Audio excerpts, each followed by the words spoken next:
નમસ્કાર દર્શક મિત્રો, કનેક્ટ ગુજરાતના સીજી એક્સપ્રેસ ન્યૂઝમાં હું દીપક ચૌહાણ આપ સૌનું હાર્દિક સ્વાગત કરું છું।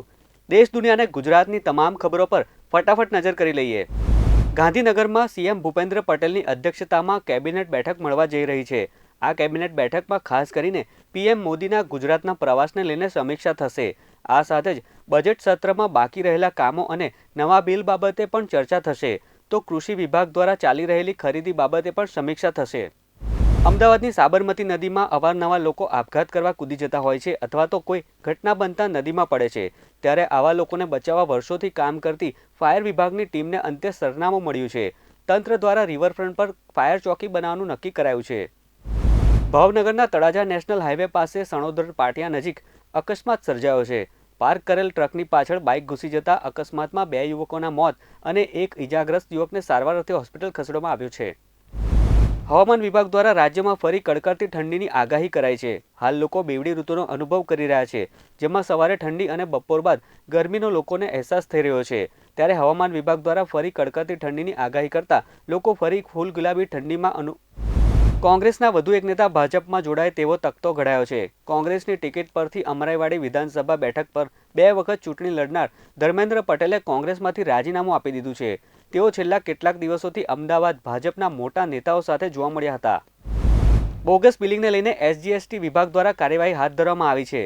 બોગસ બિલિંગમાં આધારના ખોટા ઉપયોગ પર ગુજસી ટોક અંતર્ગત ગુનો દાખલ કરવામાં આવ્યો છે। એસજીએસટીએ ભાવનગરના 19 અને રાજકોટના એક શખ્સ સામે ગુજસી ટોક હેઠળ ગુનો નોંધ્યો છે। બિહારના લખીસરાયમાંથી મોટી ખબર સામે આવી છે, જ્યાં મોટો માર્ગ અકસ્માત થયો છે, જેમાં 8 લોકોના મોત થવાની ખબર સામે આવી છે।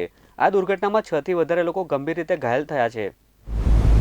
ચંદીગઢ ચૂંટણીમાં ખેલા કરનાર ભાજપને મોટી લપડાક મળી છે। સુપ્રીમ કોર્ટે આમ આદમી પાર્ટીના કુલદીપ કુમારને ચંદીગઢના મેયર જાહેર કરીને મહિના અગાઉનું રિઝલ્ટ રદબાતલ કર્યું છે, જેના પર ચીફ જસ્ટિસ ડીવાય ચંદ્રચૂડની આગેવાનીવાળી ખંડપીઠે સુનાવણી કરીને ચુકાદો આપ્યો હતો। 6 વારના લોકસભા સાંસદ સોનિયા ગાંધી હવે રાજ્યસભા સાંસદ બન્યા છે। રાજસ્થાનમાંથી સોનિયા ગાંધી બિનહરીફ ચૂંટાઈ આવ્યા હતા। રાજ્યસભા સાંસદ તરીકે સોનિયા ગાંધીનો આ પહેલો કાર્યકાળ છે। આ પહેલા તેઓ 6 વાર સાંસદ રહી ચૂક્યા છે। જાણીતી એડલ્ટ ફિલ્મ એક્ટ્રેસ કાગ્ની લિન કાર્ટરે 36 વર્ષની ઉંમરે આપઘાત કરી મોતને વહાલું કરી લીધું હતું। અમેરિકાના ઓહિયો સ્ટેટમાં પોતાના ઘરે તેણે ગળે ફાંસો ખાઈ લીધો હતો। મિત્રોએ તેના મોતના સમાચાર જાહેર કર્યા હતા। અમદાવાદમાં બોલિવૂડ સ્ટાર સુનિલ શેટ્ટીની ઉપસ્થિતિમાં આશાસ્પદ શો કલ કે કરોડપતિની જાહેરાત કરવામાં આવી હતી। શોનો ઉદ્દેશ્ય રોકાણકારો અને અન્ય સ્ટેક હોલ્ડર્સનો સમૃદ્ધ સમુદાય બનાવવાનો છે। શોના આગમન પહેલા જ સ્ટાર્ટઅપ્સને ₹15 કરોડ જેટલી માતબર રકમ ફાળવી દેવામાં આવી છે।